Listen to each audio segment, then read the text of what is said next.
And with that, it is my honor to introduce you Alan Kay for our keynote.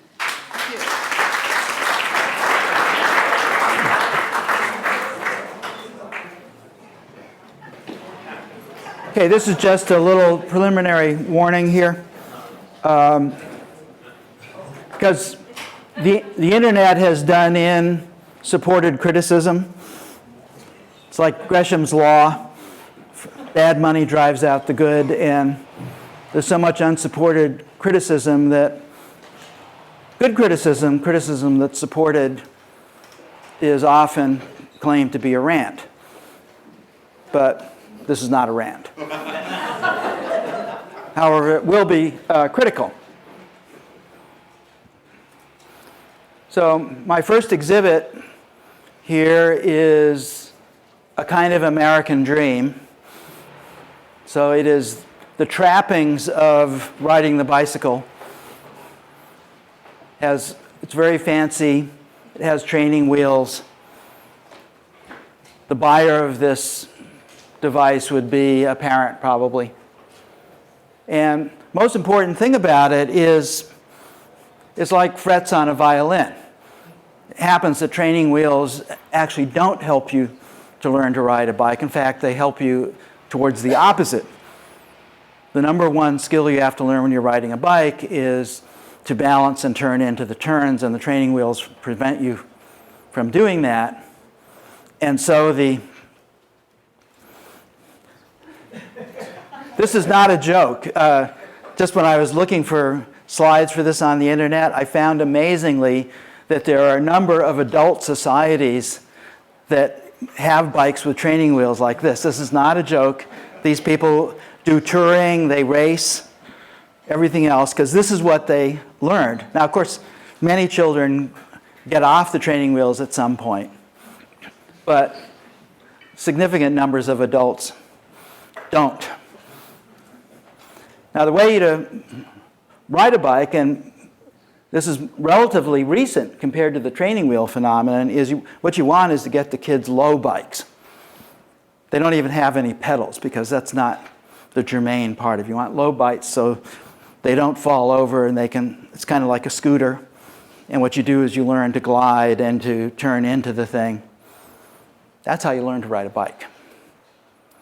So these two exhibits are very germane, I think, to what we're talking about today. So I think of this side as marketing. Marketing is basically dealing with what people want.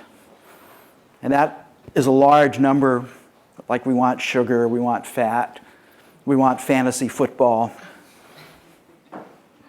We have many, many wants. And if you're interested in it, you might look at a book called Human Universals by Donald Brown, who's an anthropologist who's identified about 300 things, genetic things, that we are born wanting. And many of the consumer society successes today are technological amplifiers for those things. Now, the other group of people that are interested in who people are, we heard about we should be interested in who the user is going to be, are educators. They also study. This is what we're supposed to be doing here. I want to try and differentiate between the two. And educators are interested in what people need. So this requires taking a moral stance. And it's tricky because, of course, we are all flawed beings also, and people who take moral stance who are flawed beings often wind up with something that resembles a religion or a cult. But still, what the educators are interested in doing is essentially changing rather than catering. And in many cases, people don't want what they need. In fact, there's a whole field called behavioral economics. Came after anthropology got politicized. We fortunately have this branch of cognitive psychology called behavioral economics that has been looking at what people do, not what they say, people as they are rather than as they're supposed to be. And so the interesting question, it would be really nice if we could get people to want what they need. And there are some actual ways of doing that. And I'll mention a couple. So this is I could not find a picture of this proper British lady I had supper with 30 years now in London. But Mary Poppins, she was a Mary Poppins type. And we had a great conversation. It drifted into education. And at some point, she said, "Oh, you Americans have the best high school education in the world." And I said, "What?" And she said, "What a pity you have to go to college to get it."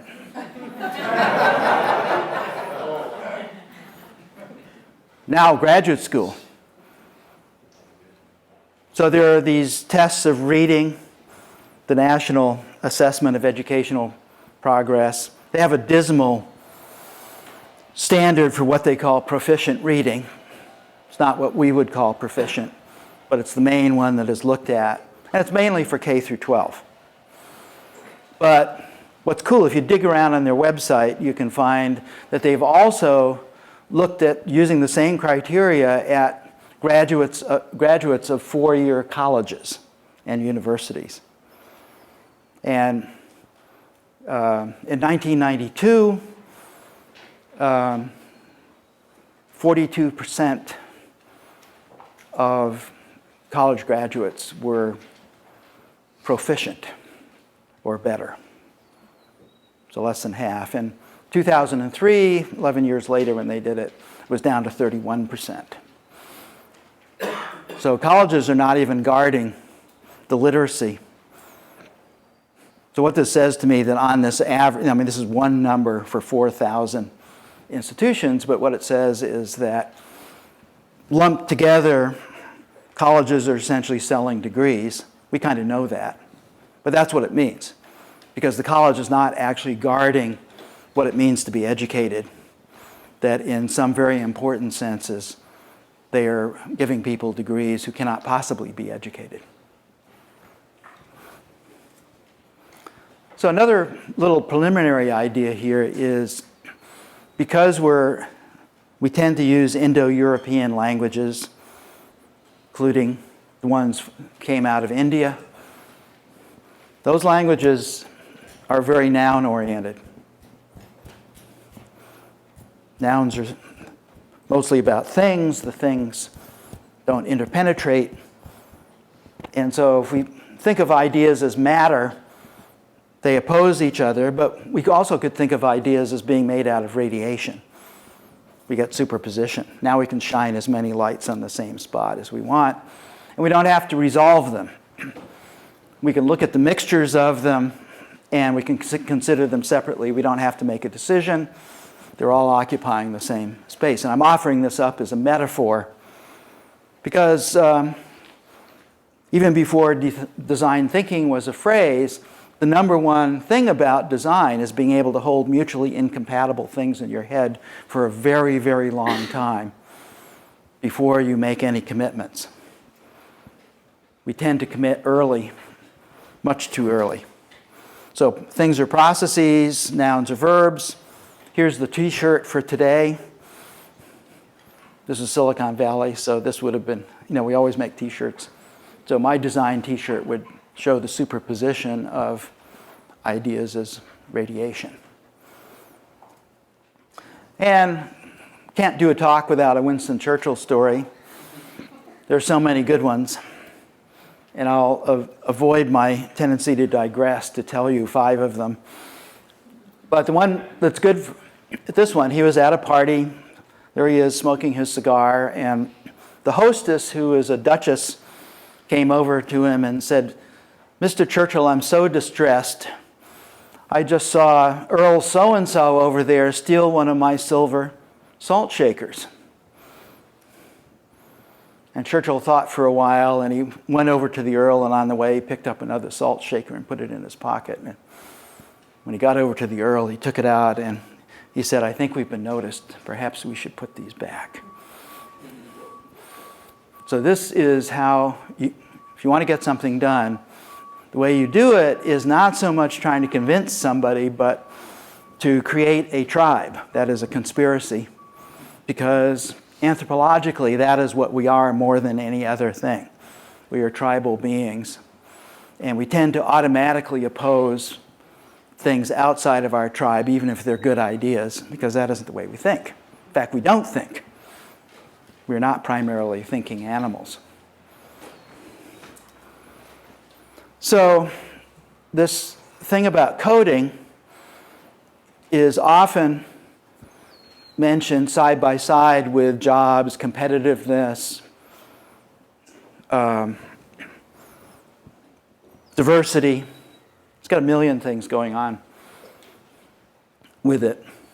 But I thought I'd put up 3 other things that I think need to be thought about first. And one of them is I think our primary duty as adults is not to go out and get a job, but to think about the next generation. That's part of the larger picture of thing. A job is just about us and now. Children are the next generation. And Marshall McLuhan said, children are the messages we send to the future. But my retort to McLuhan was, no, they are the future we're sending to the future. They're not a message. They are the future. And we've got another duty in a society that has created so much wealth via a certain complicated, difficult kind of cooperation. The reason we're all here is not because we're competitive. The reason we're here is because we live in a larger structure in which competition, the hunting and gathering parts of us that go back a couple of 100,000 years, are subsumed under a larger set of cooperation that creates all of the wealth. Hunting and gatherers need fertile valleys created by somebody else, nature. They strip it dry, that's the impulse, and move on. Sounds a little bit like business. Doesn't even sound agricultural. But in order to scale our natural tendencies to exploit, we have to have something very, very different. And we are the beneficiaries of that. So if we're thinking about education, my goodness, don't even bother with this for a while. Let's worry about what's really going on. And then there's this idea which is almost never talked about in a pragmatic society like ours, which is I've just been calling richness. It can happen in the context of work, it can happen with children, it can happen with citizenship, but it's basically something that is the man does not live by bread alone idea. And I believe that this is a rallying point to try and understand what the rest of education is about, particularly as it relates to how we should think about children in the next generation. Okay, so that was one. I'm basically doing 5 points here before I look at them a little more deeply. I usually don't do that. I don't like top-down stuff, but I figured for this talk it would be good. So the first thing had to do with, what are some of the contexts that we care about. Second context is Humans 101. So one part of it is, of course, we're very complex, but our minds are very theatrical. The way we respond to theater is also the way we respond to what we like to call reality, which in itself is a kind of theater. And there are a few people here there's some neuro people here, right? I saw, anybody? Yes. So tell them all about it this afternoon.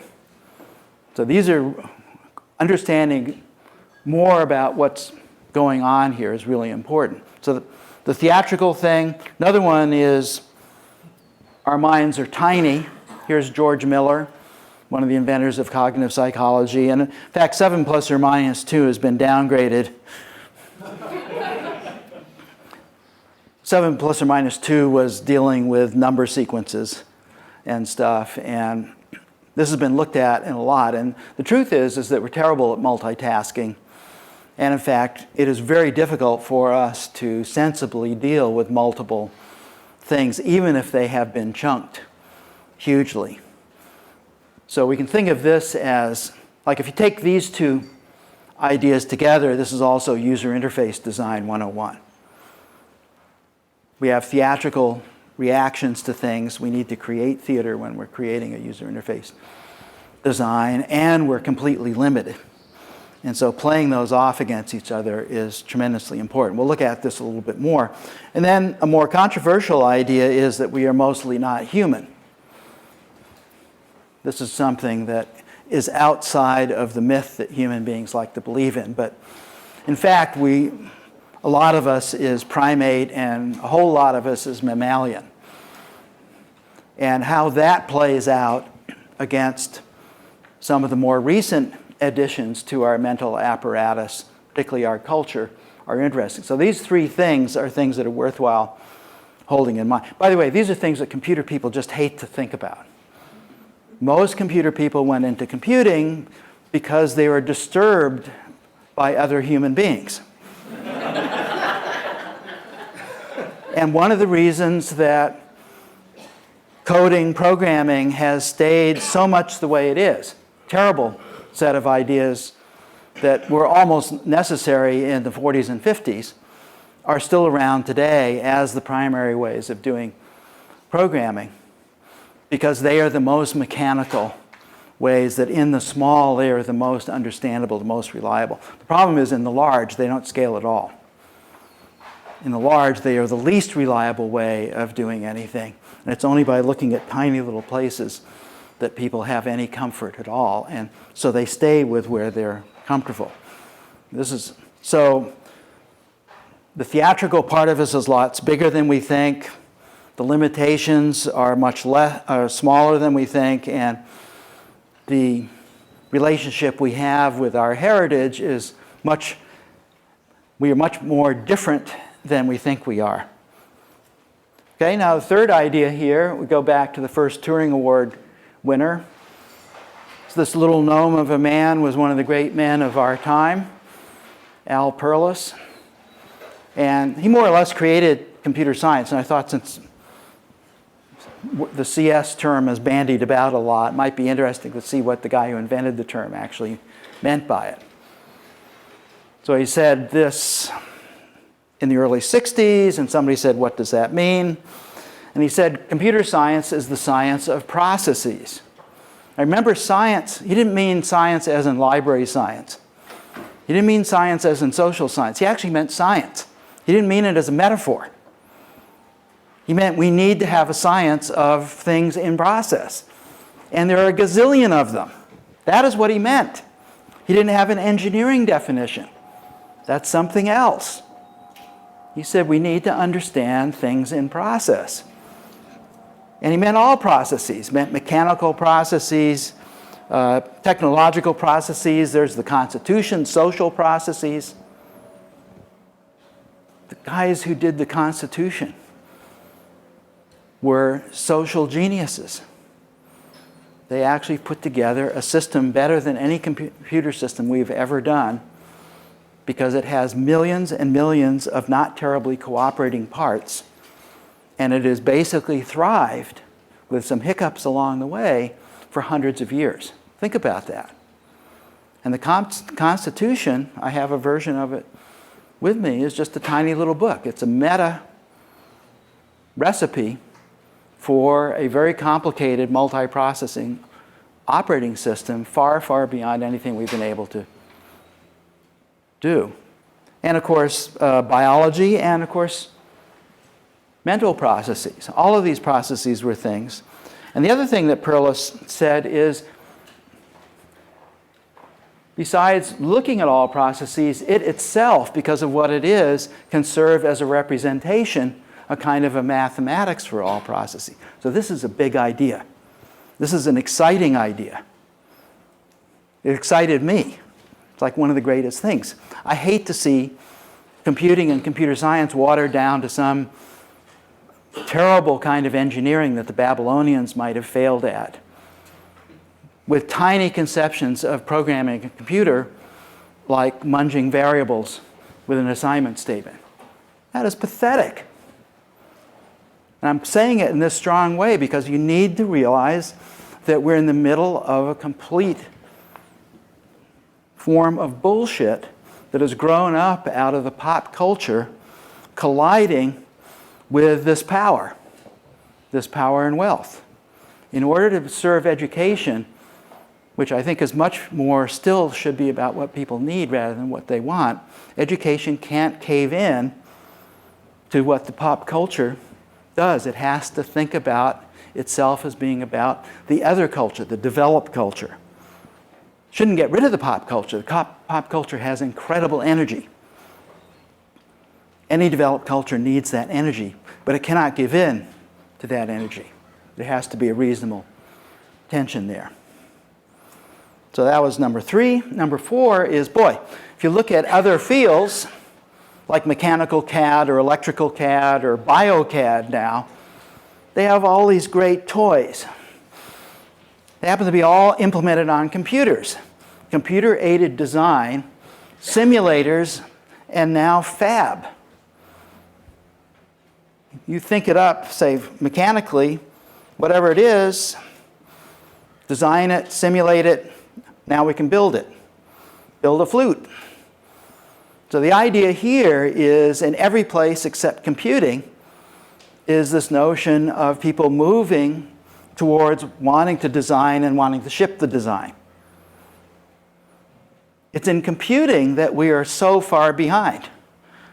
We're still, more than 80% of the undergraduates at UCLA, a top 10 computer science department, use bi-terminal emulators, which itself was emulating decks of punched cards, doing the same kind of compilation, loading and linking in, say, C++, that's their main language, there as was done 50 years ago. This does not scale, and yet this is what computer people are doing. They don't have anything like what more sensible people in these other fields are using computers for. So if you take these two things together, take Perlis and this notion is a programming system, yeah, part of it is the functionality part. That's what you see in most systems for lets everybody code. It's got a, most of them got numbers, maybe they got arrays, they got assignment statements, all the usual suspects there. That's not even close. That is not what to put in front of people. What you need is an environment. An environment is, it's about systems, it's about design, it's about media. Programming language is a user interface as much as it is any other thing. Why have multiple ones? They're all Turing equivalent. So what's the difference? Well, at one end, some of them run faster than others. At another part, you might have to write more or less code. But another part is they should be something that you think in terms of. And there, the idea of a user interface and giving you ways of thinking about things starts dominating. Okay, last of the 5 ideas to get started here is this notion of thresholds. This is critical. I think this is an interesting thing that in science and engineering, this is something that is understood in a way, but is rarely talked about. And in most educational situations, it's not understood and thus rarely talked about. And it's this idea. Time, progress, wiggly line. See them in the paper all the time. Could be reading scores. Yay, boo. Yay, boo. Yay. Meaningless. Absolutely and completely meaningless. Same with the stock market. No matter what happens in the stock market, there's some rationalization for it, even if it's just looking at random noise. Think about what thinking is. Thinking is not being logical. Thinking is choosing the environment that you're going to think in before you start rationalizing. So let's put a threshold in. So my threshold name is what is actually needed. And here we can see that this guy and this guy are irrelevant.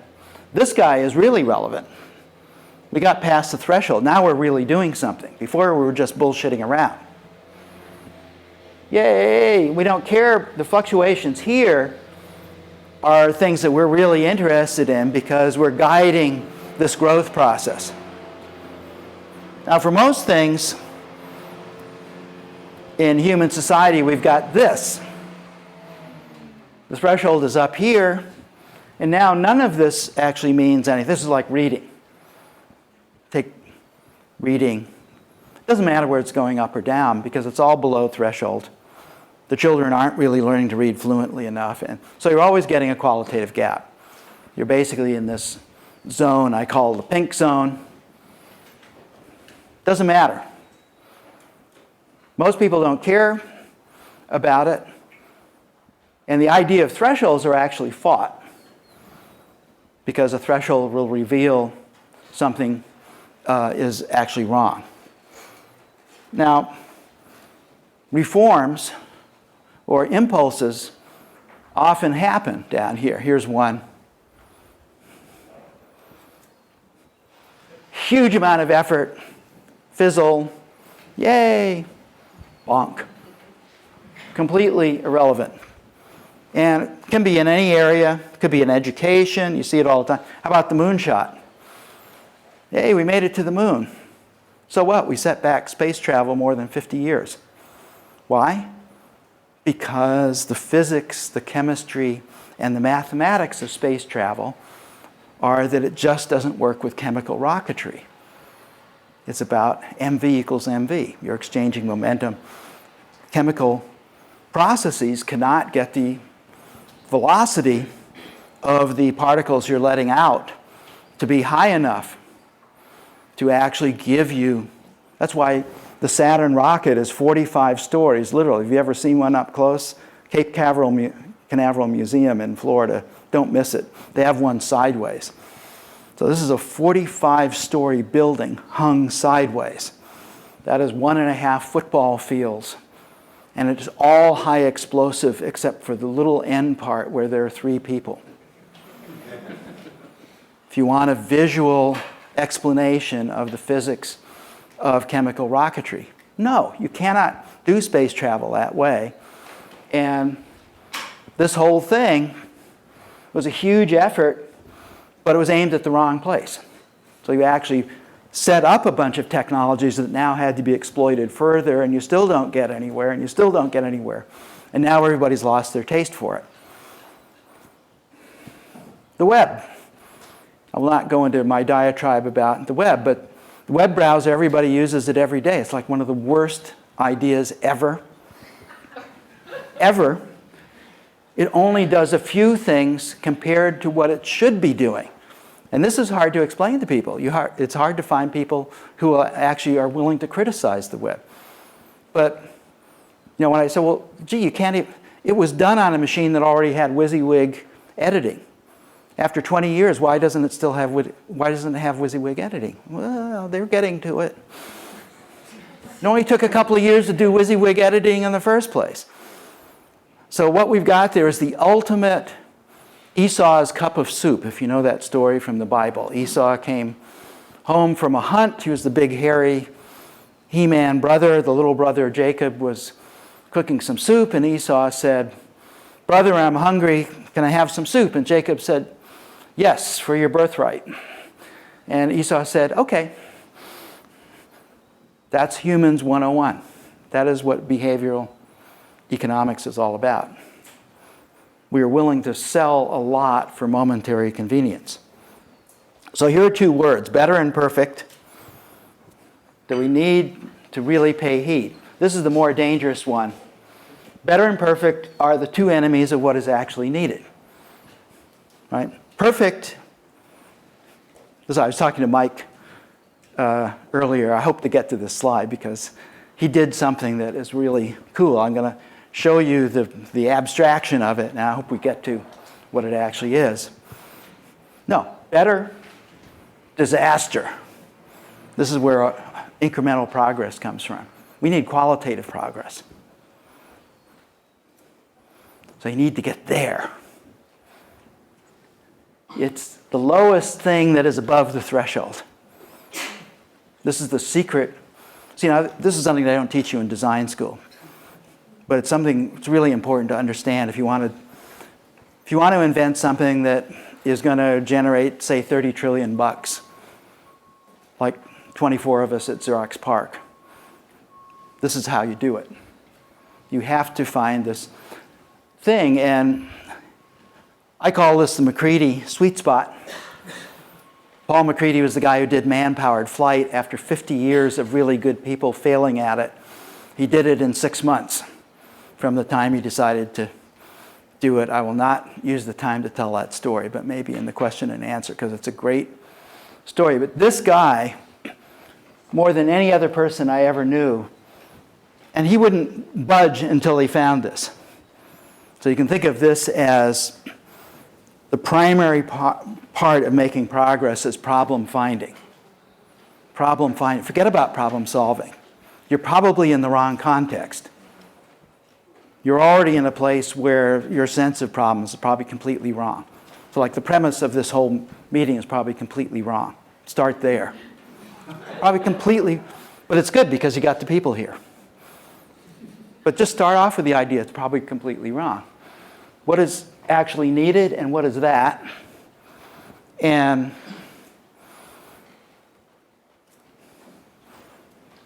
here's something the funders hate.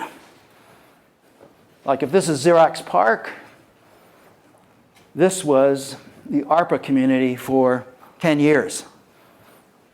Xerox PARC is held up as some miraculous oasis in the desert. It wasn't true at all. We were just an outgrowth of this much larger community that in fact thought up most of the ideas, the philosophies, and we were just recent PhDs. I was the oldest person there. I was 30. Butler Lamson was 27. The guy who set it up, Bob Taylor, was 38. And there was all this money that went into inventing computer graphics and artificial intelligence and the programming language Lisp and just every kind of thing there. And when we went to PARC, what we looked at is what is this for this ARPA dream? And once you get there, you get a whole region now you can operate in, because it's not just getting to a point, you're actually getting to a place with a different set of ideas. And all of a sudden, you're definitely above what is actually needed, and for a while, you can actually make real progress, not fake progress. And basically, you can think of it as taking our normal pink brains and adding a point of view, an epistemological stance, a way of looking at things that was different, that makes our weak mental operations much, much more powerful. I mean, my slogan for that is, point of view is worth 80 IQ points. It's the number one thing that you want to do because we're terrible at thinking in weak contexts. Okay, don't forget that when you're thinking about things this afternoon. And we probably don't have any funders in the room, but I like to point out to them that no invention has been more practical than science. I also say this to business. Business is always saying, well, we're in business to make money. I said, no, you aren't really. You're only trying to make millions and billions. Science has created trillions and trillions of dollars off almost no investment. Get your head on straight, invest the right way. Okay, so let's quickly take a look at a couple of these closer. We take a look at these. Any questions so far on this? See, I claim this is not a rant because I'm happy to justify anything that I've said, but I'm going because this is an oral talk, I'm short-circuiting and just making it as claims. But I'm sure you'll trust what I'm saying here. So take these 4 areas. Let's take a look at jobs. Coding for jobs. So I got my friend Vishal here, and I happen to know him very well, I think. We've known each other for years, right? Yeah. So I'm going to put something into his mouth, and let's see what he says. Vishal, my screen Vishal says, I don't want my folks code the old bad ways. I want them to know how to design and think. Is that reasonable? Absolutely. 100%, right? 100%. CEO of a company that has 180,000 people, and it depends on programming. The problem is teaching people to code in the way most of this is being done. It's not going to get you there. It's just dicking around underneath the threshold. So if we're even going to worry about jobs for 3 nanoseconds, we need something qualitatively different. Let's take a look at next generation. There's so many things we could say here, but one is we have decided in our society we're going to teach reading and writing to every child regardless of whether they want to or not, right? It is not their choice. So this violates Einstein, who said love is a better teacher than duty. I happen to agree with this idea because I think it's the duty of society to do something about instilling the strongest parts of the culture in the next generation. And so we're just taking that, even though in many ways it's going to be problematic. Thoreau said, without books, history is silent, literature dumb, science crippled, thought and speculation at a standstill. So we're just doing it.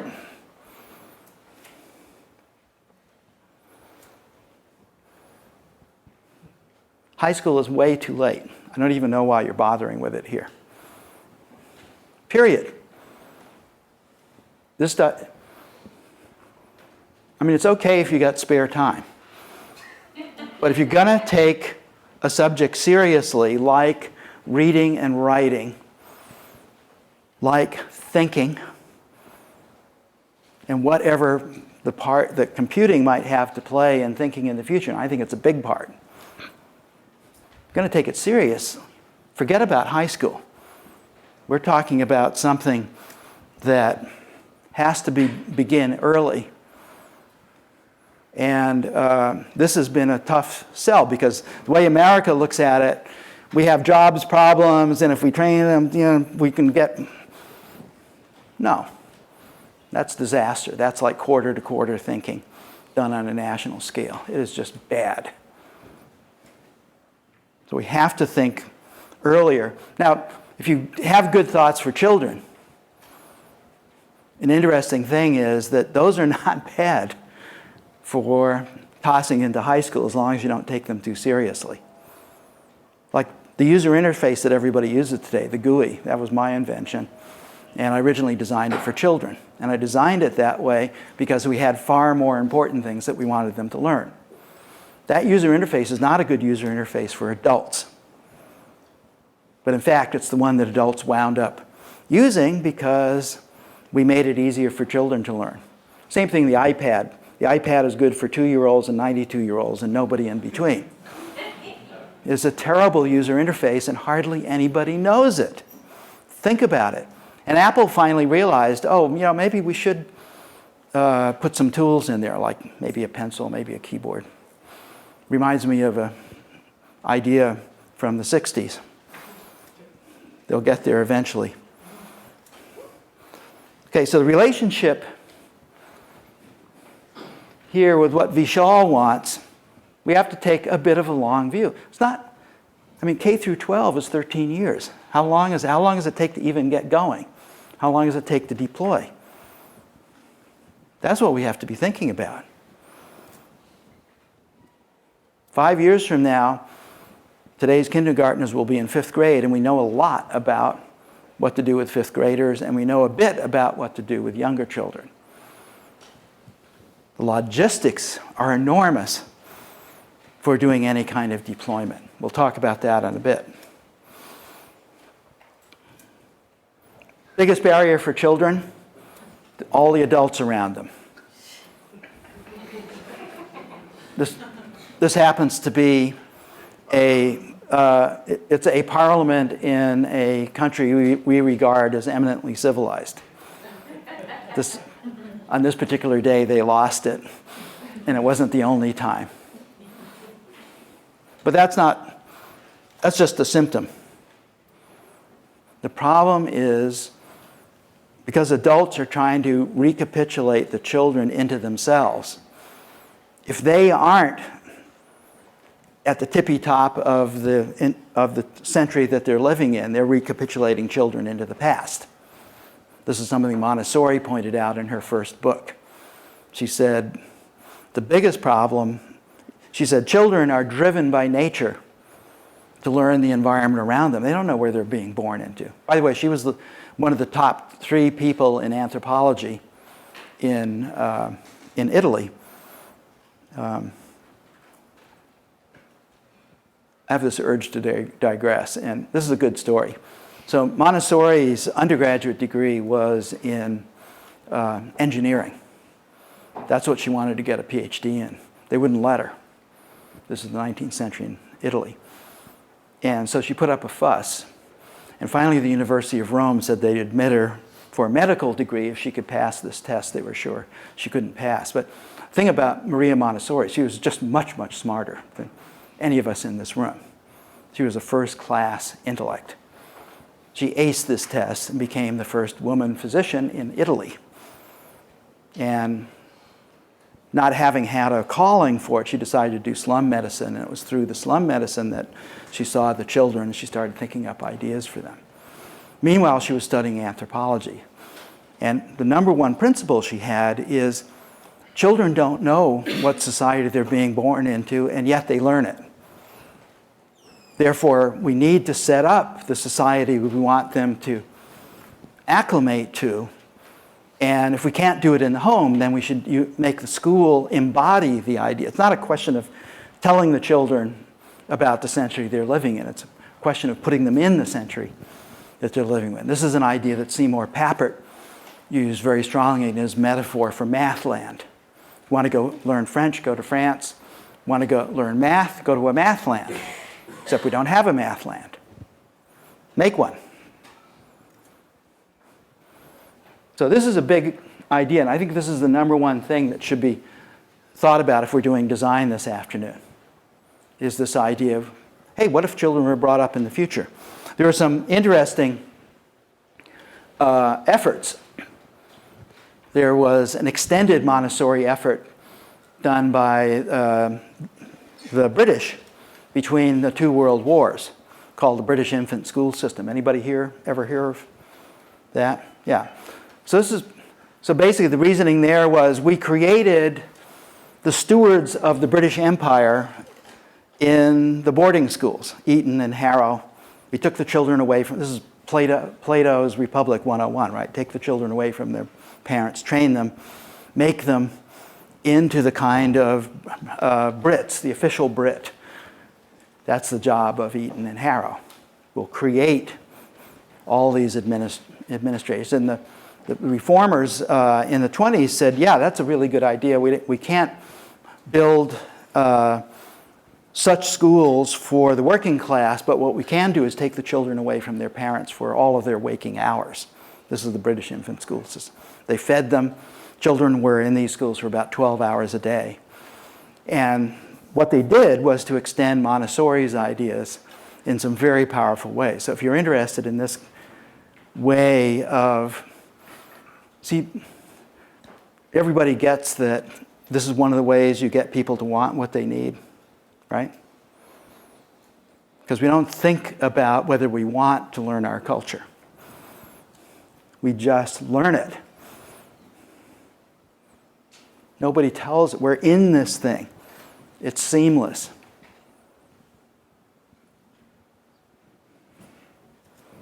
Steve Jobs. This is his big brother photograph from 1984. Everybody should learn how to code. It teaches you how to think. well, teaches you how to think badly. This is, I mean, Steve didn't even code. So he had no idea what he was talking. This is just complete bullshit. And just empirically, if you look at, or maybe it's just anecdotally, but it'd be great to do, just look at the last 300 computer people you looked at and maybe encountered on the internet or something. And there's no evidence that they can think at all. They can do a few little things, but in fact, they don't even know what thinking is. Because thinking is not actually logic. That was the mistake that the Greeks made, and that was the mistake that St. Thomas Aquinas made. It was the major mistake of Middle Ages. It was also the major mistake of postmodernism. That isn't what it is.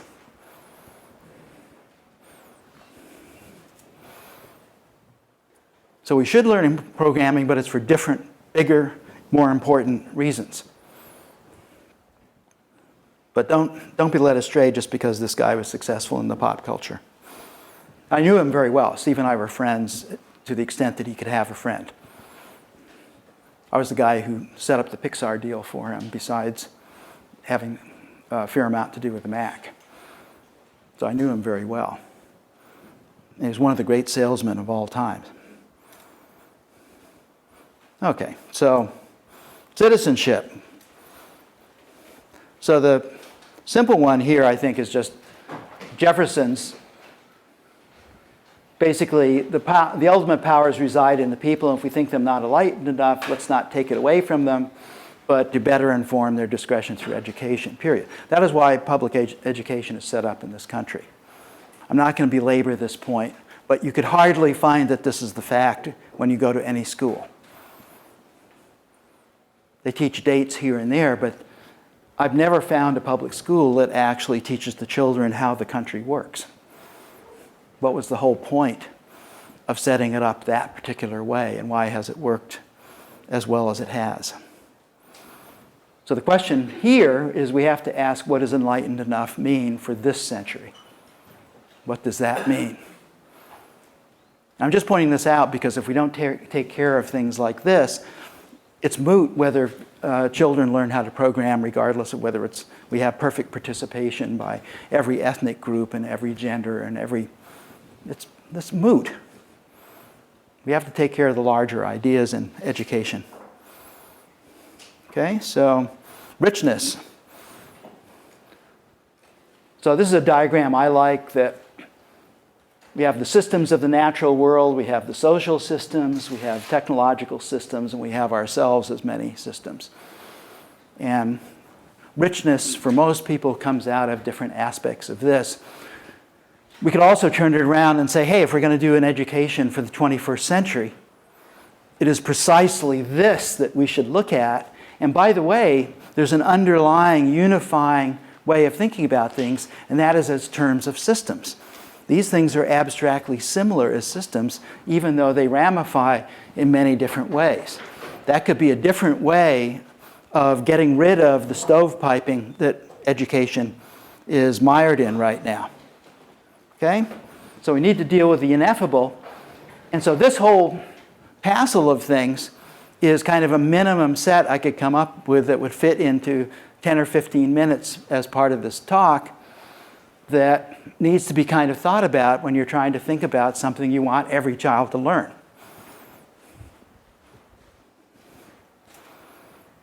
And maybe you start with the children, go to richness, come back on citizenship. Maybe you start with richness, go to the children, come over to citizenship. In all cases, jobs winds up being the last thing because jobs come primarily out of having wealth to do something with. And wealth here, I mean, is the potential. Wealth is like having energy resources. Wealth is like inventing personal computing and the internet. These are the potential for doing things. Those are the things that have to be invented. Okay, so Mr. Spock here is always shocked when anybody pays any attention to human beings, especially technical people. So here's a couple of ideas. Simple metaphor from the 19th century about human memory. It's like an erosion gully. Water comes down in some random place. If it gets a little channel, that channel is a little more efficient. Pretty soon you've got one of these, and then pretty soon you've got the Grand Canyon as an erosion gully. If you've ever been there, it's a hell of a one. And in fact, when you're in here, it's hard to even imagine that you could get out. I suppose you were born in there. You might not even know that this is sort of pinkish. It's the only color there is. So this is a way of thinking about the context that we like to call reality. We're just in an erosion gully. The reason we fight everybody else in the world is they're in a different erosion gully. None of these things are real. They're all made up of stories and beliefs. So here's a thing that's fun. If we had time, we could do a few more of them, but quarters, I like oranges. Hold one so it's twice as far away as the other. And on a retina, as Descartes found out by getting an ox eye and peeling the back off. Isn't that great? The ox was dead. But he was curious as to whether a biological lens worked like a glass one, and it did. So the one that's twice as far away comes out half the size. We can't see it that way because we've got this pachinko machine called the brain. The processes that the brain give rise to, some of them we can call our beliefs, this big pink thing. It's like the Grand Canyon. And we've got a real-time version of it called the waking dream. And as our neuro folks here will say, yeah, the difference between the waking dream and the sleeping dream has a lot to do with just being able to check out references every few seconds, right? Isolation tanks are making a comeback. If you have never tried one, this is a thing from the 60s. You put on a wetsuit, you're in a blood temperature, high saline bath, plugged ears, plugged eyes. You can't feel a thing, you can't hear a thing. About 10 minutes you start going on an LSD trip, except you don't need any LSD. Because the references that are normally used here to keep this waking dream more or less on track are no longer there, and you start generating even while you're awake. Everybody should do this. So what happens with the quarters is we believe that they are the same size, and the combination of that with what we get from our retina, interestingly enough, our retina doesn't win. Our beliefs trump the thing, and the further away guy is about 80% the size, subjectively. This is called size constancy. It's one of many, many illusions that show to the extent that we are disconnected, actually, from what our senses. McLuhan said, until I believe it, I can't see it. That's a good one. And Vishal's favorite is we cannot learn to see until we admit we are blind. That's what happened when we invented science. That was the first time the human race really admitted that its common sense ways of dealing with the world as what it seems were not valid. So you have to do some work to get around this. So here's something that happened right outside my hotel room in May. There was a guy with a hammer, and he had attacked some people the day before further south. This is like 8th Avenue and 43rd Street. And here's what people who saw this attack said. Oh, Mrs. O'Grady said he was in flight when he was shot. He looked like he was trying to get away from the officers. We've heard that recently in other incidents. Ms. Khalsa said, and I'm sorry, maybe I'm crazy, but I saw a man who was handcuffed being shot. So this is seconds after this incident. Now, fortunately, I heard the shots. I was in my hotel room. Fortunately, they had a camera, surveillance camera. So here's what the surveillance camera. Take a look at the upper right-hand corner.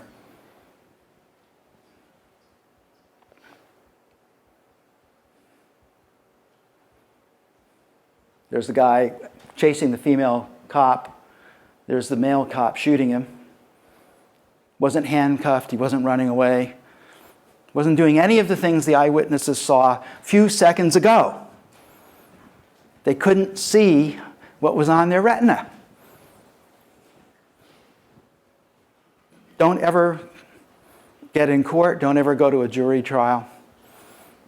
Don't ever do anything that relies on witnesses. Because the prosecutors have no idea of any of this stuff. They just want to convict. Okay. As you know, we're here today to honor Mrs. Flexor, who you all know as your first grade teacher. She'll be here in just a minute. Good morning, everybody. Everything good? Okay, what's that look?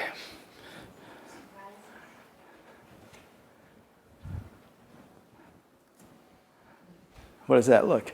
Yeah, she's frightened out of her mind. That is the number one. I just got this off the internet. There are zillions of surprise party things that have been caught. So this is a gold mine if you're interested in. People have died. So the internet has captured enough of these. Some people have died of heart attacks from a surprise party. A couple of minutes later, a release in tears. A couple of minutes later, and her report on this says this was the happiest day of her life, despite the fact that she had been almost frightened out of her wits. So Daniel Kahneman would call this first reaction, the fast reaction, system 1. And he called system 1, he said, well, it's not really a system. This is an expository fiction. This is putting together a lot of complicated things into one gloss on fast reactions to things. And the fast reactions are not what we would call thoughtful reactions. They're more like reflexes. Now notice that Mrs. Flexor here knew everything about surprise parties. Why was she surprised? Well, 7 plus or minus 2. She knew about it, but it wasn't in her current context. Her thinking thing, Kahneman System 2, took a while and figured it out. Everything's safe. Now we should ask you, so besides adrenaline, what else happens when you get one of these surprise reactions? What? So many things. So many things, like dopamine and serotonin. Why? Well, if you have to fight, you don't want to feel any pain. So what happens is your brain dopes your entire body up so you cannot feel pain when you're in a survival situation. And guess what happens when she didn't have to fight? She was completely alert and coked to the gills on her own dope. You have to understand this stuff. So here's an old book that's still good. It has about 40 different ways of looking at the mind. I put that up there just so you realize that there are dozens of perspectives here. They're not all the last word. Some of them are compatible with each other. Look at these kids. These kids did not get on this roller coaster expecting to die. Nobody does. And yet, and they're presumably very happy at the end. Peekaboo works over and over and over again. And the reason is that system 1 can't be talked out of it. So a test that you do, go next to a door and you watch me, I'll slam that door and you'll get this. Even though you know every single thing about it, doesn't matter.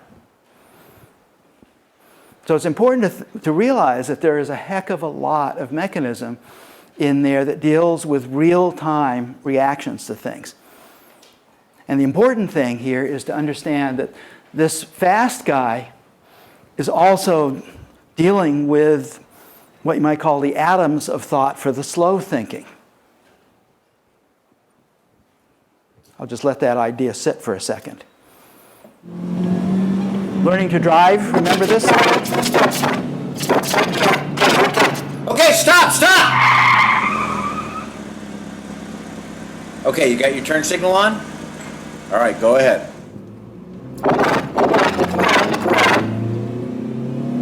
Okay, brake!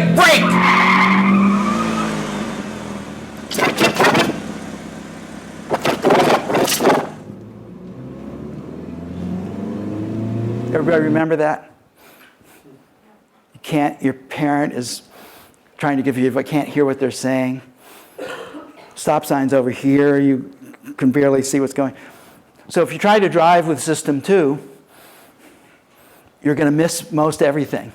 What happens is you start training these you get real-time modules that get trained at being able to do all of these things. And for a musical instrument, it might take a couple of years. As McCarthy pointed out, programming is somewhere between learning to drive and flying a plane. So whenever we set up something, it's not always just a cognitive thing. This is one of the problems of some of the approaches we took in the past, is we would tend to say, hey, the drill and practice thing is it is a bad idea. That is not the way to get the repetitions to train system 1. But the thing is, the cognitive approach actually gives you something that is much more like this driving situation, and it's not enough context to do the kinds of thinking that you need. This implies that the pedagogy and the approach is going to be very, very different. That somehow you have to do the atoms of thinking in any thoughtful thing without losing the larger context. So in music, you get it by having the children play really great music, and you're willing to sacrifice everything else in order to get that to happen, but you have to stay on it long enough. I used to teach guitar. You have to stay on it long enough so that they actually start developing the system 1 that can handle all the real-time demands. Okay, there are zillions of these. I just went on the internet. I found 20 on the internet, but then I wound up adding some more. These are all biases that have been found, well known. You can think of many of them are aspects of this Grand Canyon idea. Many of them are 7 plus or minus 2.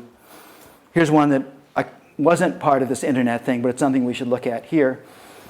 The thing we do all the time is perfect reasoning from wrong premises. Because if we're in the wrong context and we reason brilliantly, we're not going to get anywhere. The Greeks were great at this. St. Thomas Aquinas was great at it. Didn't get anywhere because the context was wrong.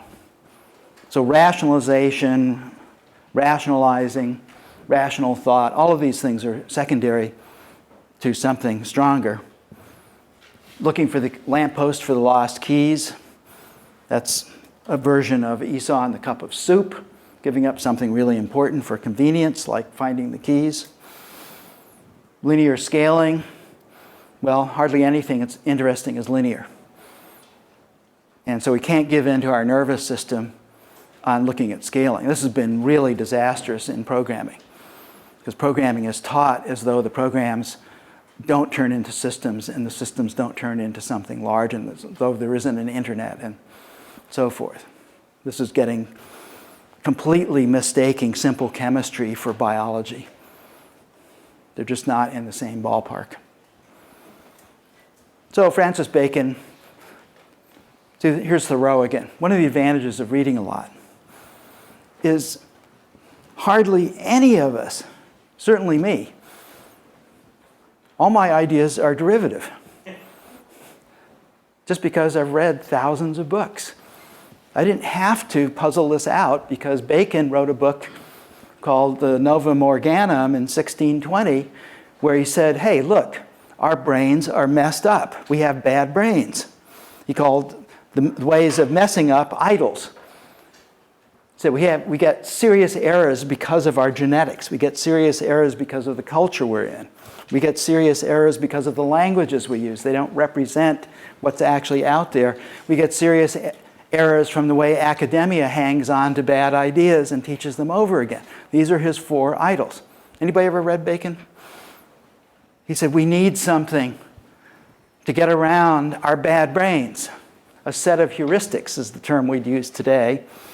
And What he called for was what he called for science, because that's what Novum Organum, the rest of the title, was a new way of dealing with knowledge. And science is not the knowledge, right? Because the knowledge is in this context. What science is the negotiation between what's out there and what we can represent. This is the big idea. This is the idea that they don't teach in school. This is the idea we should be teaching. It's one of the biggest ideas of all time. It isn't the knowledge, it's the relationship, because what's out there is only knowable by phenomena that is being filtered in every possible way. And we don't know whether our brain is even capable of representing the stuff. And so to think about science as the truth is completely wrong. It's not the right way to look at it. But if you think about it as a negotiation between the best you can do right now and stuff that's out there where you're not completely sure, you're in a very strong position. Science has been the most powerful thought system human beings have ever invented because it gave up the idea of truth. And it substituted for it 1,000 variations of false, some of which are incredibly powerful. Right? This is the big idea. So if we're going to think about computing, this is one way. Now, Seymour Papert thought about it in a different way, but this is one way of thinking about, wow, computers, they are representers. We can learn about representations. We can simulate ideas. We get a very good, much better sense of dealing with thinking about these complexities. Okay, so maybe one last part of this pep talk, and then I'll turn it over to Vishal. So let's go back to the pink plane here. And let's say we're at a place on the pink plane and we have a goal. So we're at A. We only are looking in that direction because that's where we're going. We see B. We say, let's plot a course to B. But guess what? The world is nonlinear. So we're really in that because we didn't think about all the dimensions. Okay. So we can explore.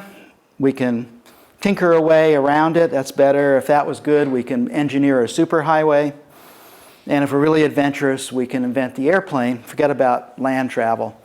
Let's just fly over that mountain.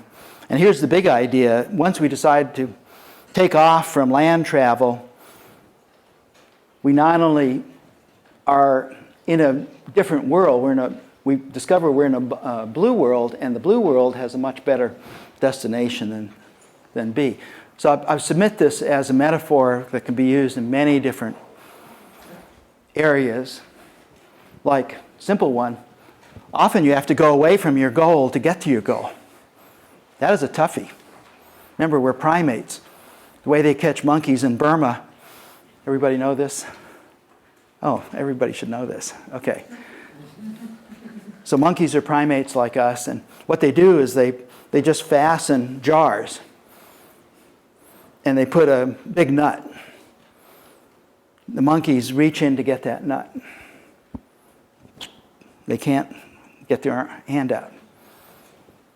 Okay, now, that monkey could escape any time by just letting go of this nut. But guess what? They don't let go of the nut. Does that sound like any human activity you've ever heard? They can't let go of the nut. So in the morning, they just come around, and so they're like monkey brains in Burma. So they come around, just collect these monkeys that could get away anytime they wanted. If that isn't us, I don't know what it is. So being able to go away from the goal, this is the heart, like NSF has completely blown it in computing because they've given up on problem finding and doing stuff that really doesn't have a goal in the proposal, for example. The goal should be to find the goal. Somebody needs to pay for that. The engineering as a refinement of something that's more like tinkling or bricolage, Seymour used to call it. then this idea that, hey, maybe surface travel isn't the deal at all. Let's do something qualitatively different and start flying. And once you've made that effort to qualitatively change, suddenly you have the possibility of escaping from this whole context, which was actually holding you back. Okay, I'll leave you with that. Thank you very much for listening.